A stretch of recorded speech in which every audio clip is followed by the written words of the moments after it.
Welcome to the Exec Exchange, 15-minute podcast in which a leader from the water sector shares a story to inspire, inform and educate other water sector leaders from around the globe.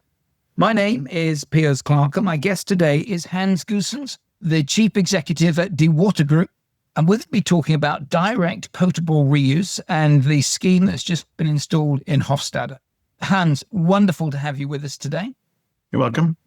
Now, we always like to start by learning a little bit about our podcaster. So can you give me your potted background? How did you get into the role at the Watergroep? I'm now for almost 10 years heading the Watergroep, Flanders' largest public water company. Before doing so, I was working almost 25 years with Yara International, a Norwegian multinational and leading nitrogen fertilizer supplier of the world. The link between fertilizers and water sector is quite obvious. If there is no water, there is no agriculture and there is no fertilizer. So I was triggered by the global challenge on water scarcity and water security, which motivated me to go from a multinational into a local public company. The challenges that the public companies these days have, specifically in the water sector, are actually at least of the same scale as the challenges of a large multinational. It's about transformation, it's about adapting, it's about implementing change. Brilliant. Now let's talk about the Watergroep. Where are you? How many people do you serve? What sort of services do you provide? The Watergroep is an integrated water company which is serving a bit more than 50% of Flanders. That means about 3.6 million people. And we are producing drinking water, potable water, from different sources all over the country and distributing it to our customers also spread over the country. Okay, and you don't do wastewater services? We do wastewater collection services, not to the full extent to all drinking water customers. Wastewater purification in Flanders is with Aquafin, a specific company which has been founded for purifying the wastewater in Flanders. Excellent. Thanks for clarifying that. What we're going to talk about today is the work you've been doing on direct potable reuse. So walk me through the journey of when did you start thinking about doing direct potable reuse and what were the concerns that were being expressed and how did you address those? Well, actually, this is a project which came a couple of years ago, whereby we identified the need for looking into different sources than the traditional groundwater and surface water sources for making potable water. Just because there is a scarcity of these sources. The effluent of a wastewater treatment plant is an almost obvious one that is more and more recognized also on a global scale. But Flanders launched its Blue Deal a couple of years ago, where it motivated companies, both public and private, to look into possibilities for using this effluent of the wastewater treatment plants as a new source. Actually, it was our sister company, Farys, who approached us within the cooperation we have with them called Watergroep on working together on taking the effluent from the wastewater plant in Aalst, a region which is served by Farys, combining our knowledge and competence together, looking into possibilities for aquifer storage and recovery so we can use the potable water produced from effluent directly. But when the need is not there, for instance, in winter time, we could store it in the underground, in the aquifer, so that then we could, in the summer season typically, where there is a higher need for water, we can then pump it up again. And the project has been successful. We have an installed capacity of 1,000 cubic meter per day, and we are now doubling it to 2,000 cubic meter per day. Actually, before we get to the size and scale, let's just take a minute to talk about Farys. You mentioned them as your sister company. So just tell me a little bit about Farys. When I say a sister company, it's not that we have the same mother. I think we are brothers and sisters to the extent that we are both public water companies and our regions where we serve are interconnected to each other. We are present from Western Flanders, Eastern Flanders, Flemish Brabant to Limburg. And Farys is active on Brussels, Aalst, Ghent, Bruges, Ostend, as well as the southern part of Ghent. The reason why these companies are actually having regions which are just flowing through each other is because of the infrastructure which was built decades, if not a century ago. and which was coming together as both the distribution networks expanded. So the companies are separate because of their historic infrastructure rather than because of the watersheds and the water catchment areas. It's an interesting split of the company assets, which is why they are your sister company. Whilst you don't have, as you say, a common mother, you share very similar geographies, very similar topographies, very similar operational challenges. And actually, we have decided that Watergroep today is a project-based cooperation, where the project in Hofstade is one of the examples. We are in a process of merging the two companies into one company by 2032, when the intermunicipal cooperation agreement for the municipalities within Farys is coming to an end. Is that a scoop? Have I just had a scoop here that the Watergroep Farys are going to combine, or is that already in the public domain? I hadn't heard that news.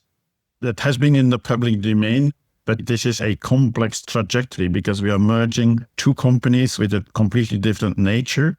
We're doing the same thing, but we have a different history and a different governance structure, even different legislation that we have to adhere to. But we're progressing, and a project like this one is, of course, increasing the belief and the understanding that this is the right and only thing to do. Brilliant. And it helps the team see the reality of what we could do together. Let's come back to Hofstade. You mentioned that it's 1,000 meters cubed a day currently, with their plans to expand to 2,000 meters cubed a day. Just walk me through, where are we at? How long has the plant been running, and what sort of issues have you seen in terms of performance? The plant has been running since mid-2025. The performance has been going well, as predicted, without too many troubles, I would say. The aquifer storage and recovery part is more complex. And there we see that it's not so evident that the quality of the water remains over a period of months. So there we are still doing different experiments on understanding how could we stabilize the quality of the produced water stored in the aquifer in a better way. The multi-barrier principle works very well on the site. It's typical nanofiltration, reverse osmosis, and activated carbon with the final disinfection and chlorination. And tell me about the costs. How much more expensive is this as a mode of treatment when compared to your conventional water treatment? I get that, of course, the reason you're doing this is because you don't have other sources of water. So it's not like you can make a simple choice from one or the other. But what's the premium that's coming with doing direct potable reuse? If you look into our different sources we have, groundwater is far and foremost the cheapest source. It requires less of purification. We see that our surface water are getting more and more expensive in treatments.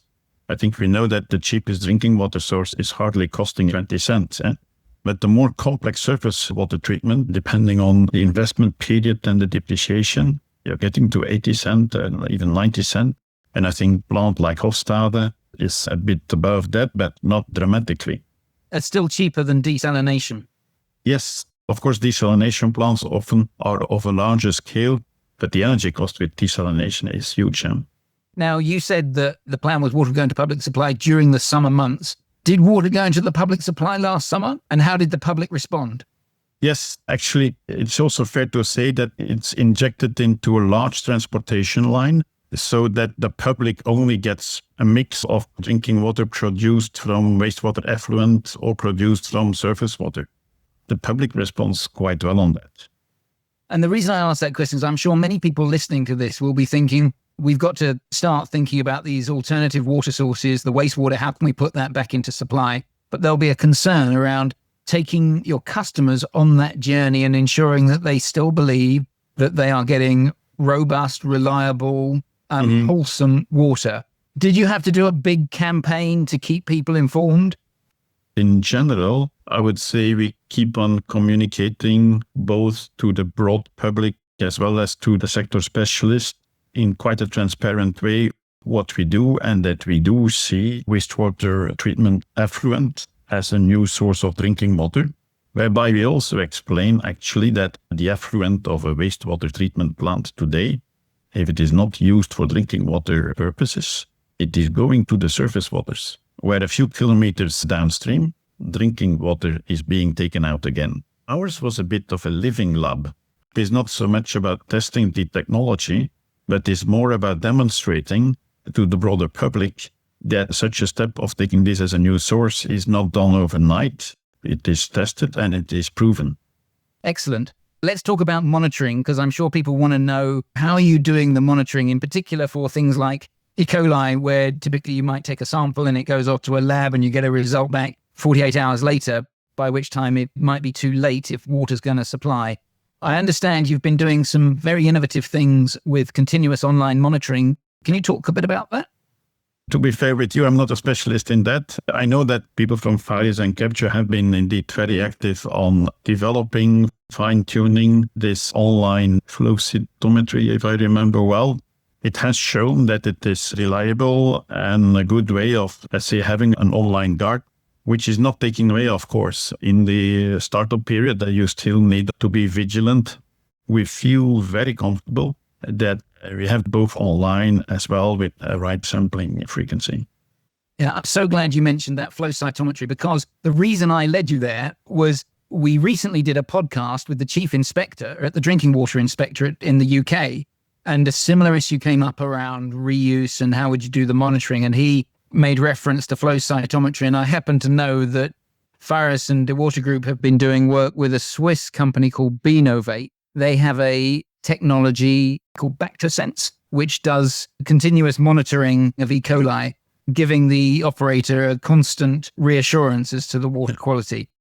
All credit goes to Farys. They have been pioneering this continuous online monitoring technology.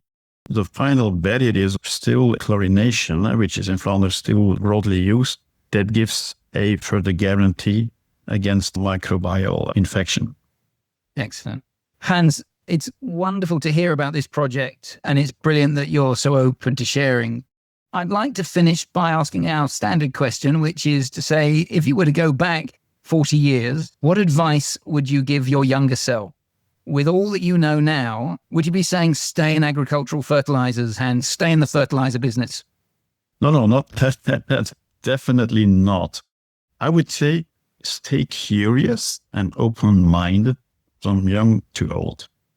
You have been listening to The Exec Exchange with me, Piers Clark, and my guest today has been Hans Goossens, the Chief Executive at the Watergroep, and we have been talking about direct potable reuse. Thank you to our sponsors, and until next time, keep asking questions, keep sharing, and keep safe.